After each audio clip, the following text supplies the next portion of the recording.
मासिक धर्म में स्त्री को छूने से क्या होता है। एक समय की बात है, भगवान शिव और माँ पार्वती कैलाश पर्वत पर बैठे हुए थे। तभी माता पार्वती ने भगवान शिव से कहा कि स्वामी, मेरे मन में दो प्रश्न उठ रहे हैं, आपकी आज्ञा हो तो मैं आपसे पूछूं। भगवान शिव कहते हैं, पूछो, मन में तुम्हारे क्या प्रश्न हैं। तब माँ पार्वती कहती हैं कि स्वामी, किस श्राप के कारण स्त्रियों को मासिक धर्म की पीड़ा सहन करनी पड़ती है। और दूसरा प्रश्न है, एक रजस्वला स्त्री को कौन से कार्य नहीं करना चाहिए जिससे उन्हें पाप लगता है। तब भगवान शिव कहते हैं, हे देवी, आज आपने मानव जाति के कल्याण के लिए बहुत ही महत्वपूर्ण प्रश्न किया है। तुम्हारे इन दोनों प्रश्नों के उत्तर माधव पंडित की इस प्राचीन कथा से प्राप्त हो जाएंगे। इस महान कथा को सुनने मात्र से ही समस्त पापों का नाश होता है और जो भी पति पत्नी इस कथा को ध्यानपूर्वक सुनते हैं, उनके घर के सारे क्लेश और विघ्न मिट जाते हैं और उन्हें सौभाग्य की प्राप्ति होती है। इसीलिए हे देवी, आप भी इस कथा को ध्यानपूर्वक सुनना। माता पार्वती कहती हैं कि हे स्वामी, यह माधव पंडित कौन थे और उनके आचार विचार कैसे थे, मैं इस कथा को अवश्य सुनना चाहती हूँ। कृपया आप इस कथा को मुझे सुनाना आरंभ कीजिए, मैं ध्यानपूर्वक इस कथा को सुनूंगी। फिर भगवान शिव कहते हैं, हे देवी, प्राचीन समय की बात है, मल्हार देश में एक बहुत ही सुंदर और रमणीय नगरी थी। उस नगरी में माधव नाम का एक पंडित रहता था। उसको समस्त शास्त्रों वेदों का ज्ञान था। वह परम बुद्धिमान, गुणवान, धर्म कार्य में हमेशा तत्पर रहता। सभी जाति के लोग उसका सम्मान करते। वो रोजाना दान धर्म संध्या उपासना करता। वह पंडित पशु पुत्र बंधु बांधव और धन संपत्ति से संपन्न था। उसकी पत्नी का नाम सुजाता था। वह भी अत्यंत रूपवान, चरित्र गुणवान और पतिव्रता स्त्री थी। एक दिन उस पंडित ने अपने घर बहुत बड़े यज्ञ का अनुष्ठान करवाया। अनेक ऋषि मुनियों को स्वयं जाकर निमंत्रण दिया और उस नगरी में निवास करने वाले समस्त मनुष्यों ब्राह्मणों को उसने यज्ञ तथा भोजन के लिए बुलाया। फिर उस दिन अनेक ऋषि मुनि, उस नगरी के समस्त ब्राह्मण उनके घर पर आए। उस पंडित ने उन सभी का आदर सत्कार किया और फिर उसने सभी को घर के अंदर बुलाया, आसन पर बिठाकर भोजन कराया। ऋषि मुनियों ब्राह्मणों को भोजन कराने के बाद उसने भगवान शिव का स्मरण करते हुए सभी को कपड़ों आदि का दान कर विदा किया। वे सभी माधव पंडित को आशीर्वाद देकर वहां से चले गए। उसके बाद उसने अपने परिवार के बंधु बांधव, अनेक गरीब भूखे लोगों को भोजन करवाया। इस प्रकार से सभी को भोजन कराने के बाद अनुष्ठान से निवृत्त होकर जब वह पंडित अपने घर के द्वार के सामने खड़ा था, तो उसने देखा कि उसके घर के सामने एक बकरी और सांड बातें कर रहे थे। उस पंडित ने उस बकरी और सांड की पूरी बात सुनी तो उसे बड़ा आश्चर्य हुआ कि वो बकरी और सांड उसके माता पिता ही थे, जो पिछले जन्म के पाप के कारण इस जन्म में बकरी और सांड बन गए। तब वह पंडित मन ही मन सोचने लगा, ये तो साक्षात मेरे माता पिता हैं, जो मेरे घर पर पशु बनकर आए हैं। किस कारण से इन दोनों को पशुओं का शरीर प्राप्त हुआ है और इनके उद्धार के लिए मैं क्या करूं। इस प्रकार मन में विचार करते हुए इस पंडित को रात भर नींद नहीं आई और वह रात भर भगवान शिव का स्मरण करते हुए सोच विचार करने लगा। और उसने सोचा कि मेरे माता पिता की मुक्ति का उपाय केवल ऋषि श्रृंगी ही बता सकते हैं। फिर सुबह होते ही माधव पंडित स्नान आदि से निवृत्त होकर ऋषि श्रृंगी के आश्रम पर पहुंच गया। आश्रम पर पहुंचते ही ऋषि श्रृंगी ने माधव पंडित का स्वागत किया और कहने लगे कि हे पंडित, आज किस कारण से तुम हमारे यहाँ आए हो। आपके मुखमंडल पर कैसी उदासी है, बताओ अपने दुख का कारण। फिर माधव कहता है कि गुरुदेव, आपके श्री चरणों में सादर प्रणाम। आपके दर्शन से मेरा जन्म सफल हो गया। लेकिन हे गुरुदेव, मैं आज आपके पास एक जटिल प्रश्न लेकर आया हूँ। कृपा आप ही मुझे इस कष्ट से बाहर निकालो। मैं अत्यंत दुखी हूँ, दुर्बल हो गया हूँ। अब ऋषि श्रृंगी कहते हैं, पंडित चिंता मत करो, तुम्हारा जो भी प्रश्न है आप निसंकोच कहो। तुम्हारी समस्या का समाधान मैं जरूर करूंगा। फिर माधव पंडित कहता है कि गुरुदेव, कल मैंने अपने घर पर शिव चर्चा रखी, अनेक ब्राह्मणों को, भूखे लोगों को भोजन करवाया, विधि विधान से भगवान शिव का पूजन किया। फिर मेरे द्वार के ठीक सामने एक बकरी और एक सांड आया। फिर दोनों मेरे घर के दरवाजे के सामने खड़े होकर बातें कर रहे थे। सबसे पहले बकरी उस सांड से इस प्रकार से कहने लगी कि हे स्वामी, आज जो घटना घटी उसे ध्यान से सुनिए। हमारे पुत्र के घर में ब्राह्मणों के भोजन के लिए जो दूध रखा हुआ था, उस दूध में एक सांप ने अपना जहर उड़ेल दिया था, जिसे देखकर मुझे बड़ी चिंता होने लगी। उसी दूध से भोजन बनने वाला था।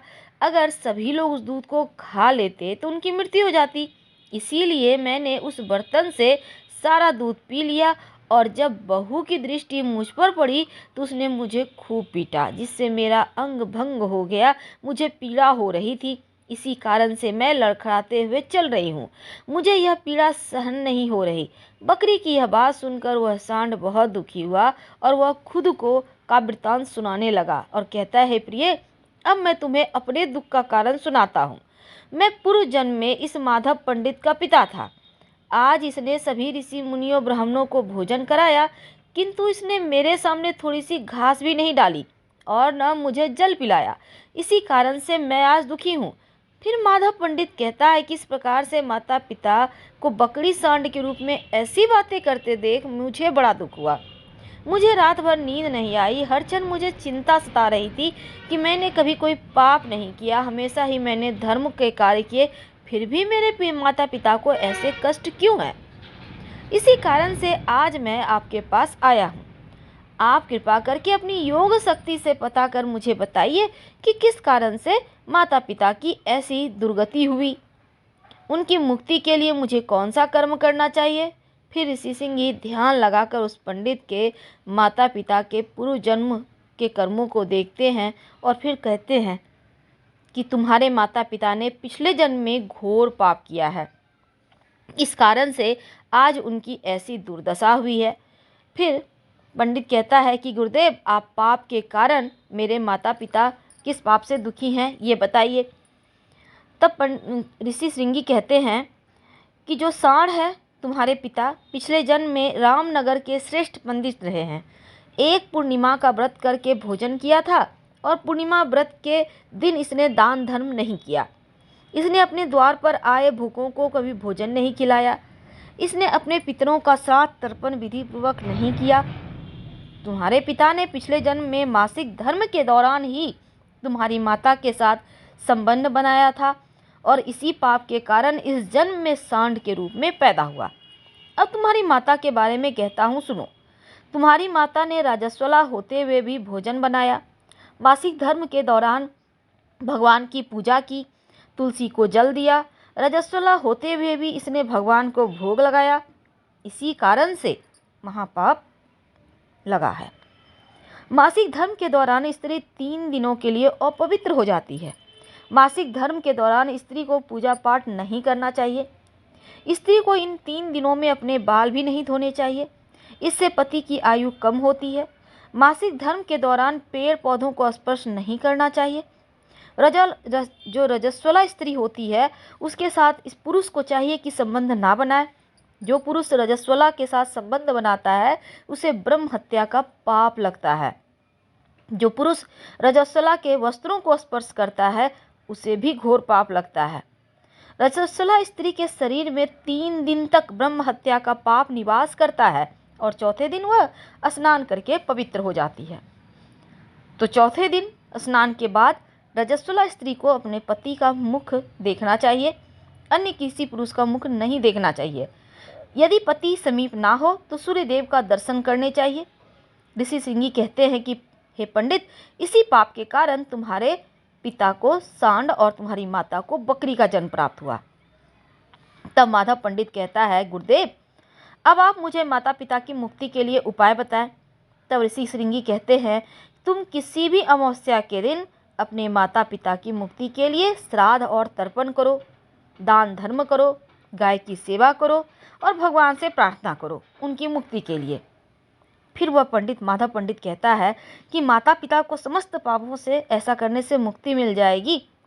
फिर भगवान शिव माता पार्वती से कहते हैं कि हे देवी, मैंने तुम्हें रजस्वला स्त्री को कौन से कार्य नहीं करना चाहिए इस विषय में बताया। अब मैं तुम्हें बताता हूँ कि स्त्री को मासिक धर्म से किस कारण से, किस पाप के कारण से गुजरना पड़ता है। ध्यान से सुनना। सतयुग में कालकूट नाम के प्रसिद्ध असुर हुआ करते थे। दानव होने के कारण उनका स्वभाव बहुत उग्र था, हमेशा युद्ध करने को तत्पर रहते थे। एक दिन सभी दानव वृत्तासुर के साथ मिलकर स्वर्गलोक पर चढ़ाई करने लगे। उन असुरों के पास भयंकर शक्तिशाली अस्त्र शस्त्र थे जिनका देवता सामना भी नहीं कर सकते, और वो भागकर ब्रह्मा जी के पास चले गए। ब्रह्मा जी ने उन असुरों को परास्त करने का उपाय बताते हुए कहा कि देवराज इंद्र, तुम इसी क्षण महर्षि दधीची के पास जाओ, उनके शरीर की हड्डियों से तुम्हें अस्त्र शस्त्र प्रदान करेंगे। उसी अस्त्र शस्त्र का प्रयोग करके तुम उन असुरों का वध कर पाओगे। फिर सभी देवता महर्षि दधीची ऋषि के आश्रम में जाते हैं, उनसे प्रार्थना करते हैं, अस्त्र शस्त्र प्रदान करने की विनती करते हैं। फिर महर्षि जो दधीची थे, इस विश्व के कल्याण के लिए अपने शरीर की हड्डियों से अस्त्र शस्त्रों का निर्माण करते हैं। उन्हीं अस्त्रों में से एक वज्र नाम का अस्त्र होता है जिन्हें देवराज इंद्र धारण कर लेते हैं। फिर सभी देवता उन असुरों से युद्ध करने के लिए निकल जाते हैं। देवता असुर के बीच भीषण युद्ध होता है। सभी देवता आकाश में असुरों से युद्ध के लिए इकट्ठे हो जाते हैं, प्रहार करते हैं। अग्निदेव अग्नि के प्रहार से दैत्यों को जलाते हैं, असुरों के शरीर जलने लगते हैं। वरुण देव जल की वर्षा से असुरों को डुबो देते हैं। अब असुर राज में जितने लोग थे सब त्राही त्राही करने लगते हैं। अनेक दिनों तक इसी तरह देवता असुरों के बीच भीषण युद्ध चलता रहा। फिर देवराज इंद्र और वृत्तासुर आमने सामने आ गए। अब दोनों के बीच भीषण युद्ध होने लगा। फिर देवराज इंद्र अपने वज्र का प्रहार करके वृत्तासुर को मार डालते हैं, और वृत्रासुर की मृत्यु होते ही उसके शरीर से ब्रह्म हत्या बाहर निकलती है और देवराज इंद्र का पीछा करने लगती है। फिर वह ब्रह्म हत्या इंद्र के शरीर में प्रवेश कर जाती है, जिससे इंद्र को ब्रह्म हत्या का पाप लगता है। फिर देवराज इंद्र ब्रह्मा जी के पास जाते हैं, उनसे ब्रह्म हत्या से छुटकारा पाने के लिए कहते हैं। फिर ब्रह्मा जी उस ब्रह्म हत्या को देवराज इंद्र के शरीर से बाहर निकलने की आज्ञा देते हैं, और वह ब्रह्म हत्या इंद्र के शरीर से बाहर निकल ब्रह्मा जी से कहने लगते हैं कि परमपिता, अभी तक मैं वृत्रासुर के शरीर में निवास कर रही थी, क्योंकि उसने अनेक ब्रह्म हत्याएं की थी। जब इंद्र ने उसकी हत्या कर दी तो मैं इंद्र के शरीर में निवास करने लगी। अब आप ही मुझे उचित स्थान दीजिए जहाँ पे मैं रह सकूं। फिर ब्रह्मा जी कहने लगे कि हे ब्रह्म हत्या, मैं तुम्हें उचित स्थान देता हूँ। ब्रह्म हत्या के 4 भाग कर दिए और कहा कि हे ब्रह्म हत्या, तुम्हारा एक भाग अग्नि के भीतर रहेगा। जो भी मनुष्य अग्नि को आहुति नहीं देगा उसके शरीर में प्रवेश कर जाना। दूसरा भाग जल में भीतर रहेगा। जो भी जल में गंदगी फैलाएगा अथवा मलमूत्र त्याग करेगा तुम उसके शरीर में प्रवेश कर जाना। तुम्हारा तीसरा भाग पेड़ पौधों में रहेगा। जो भी मनुष्य बिना कारण ही वृक्षों को काटेगा उसे भी ब्रह्म हत्या का पाप लगेगा। फिर ब्रह्मा जी ने अप्सराओं को अपने पास बुलाया और कहा, हे अप्सराओं, इस ब्रह्म हत्या का 1/4 भाग तुम ग्रहण करो। अप्सराएं कहने लगी, हे प्रभु, आपकी आज्ञा से हम इसे ग्रहण करने के लिए तैयार हैं, लेकिन हमें भी इससे मुक्ति का उपाय बताइए।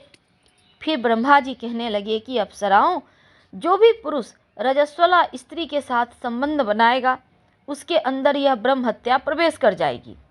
इस प्रकार से ब्रह्म हत्या के 4 भाग हो गए, एक अग्नि में, दूसरा जल में, तीसरा पेड़ पौधे में और चौथा स्त्रियों के अंदर प्रवेश कर गया रजस्वला स्त्री के। इस ब्रह्म हत्या के पाप के कारण स्त्रियों को मासिक धर्म होता है, और जो भी पुरुष मासिक धर्म के दौरान स्त्रियों को स्पर्श करता है या उसके साथ संबंध बनाता है उसे ब्रह्म हत्या का पाप लगता है। भगवान शिव कहते हैं, देवी पार्वती, इस प्रकार मैंने आपको स्त्री के रजस्वला होने के पीछे का कारण, रजस्वला स्त्री को कौन कौन से कार्य नहीं करने चाहिए, तमाम चीज़ों के बारे में बताया। फिर माँ पार्वती कहते हैं कि हे स्वामी, आपने मुझे बहुत ही महत्वपूर्ण ज्ञान दिया है। मैं भी आपको वचन देती हूँ, जो भी स्त्री मासिक धर्म के दौरान पूजा पाठ करेगी और पति के साथ संबंध रखेगी, उसके घर में मैं प्रवेश नहीं करूँगी। हर हर महादेव। धन्यवाद।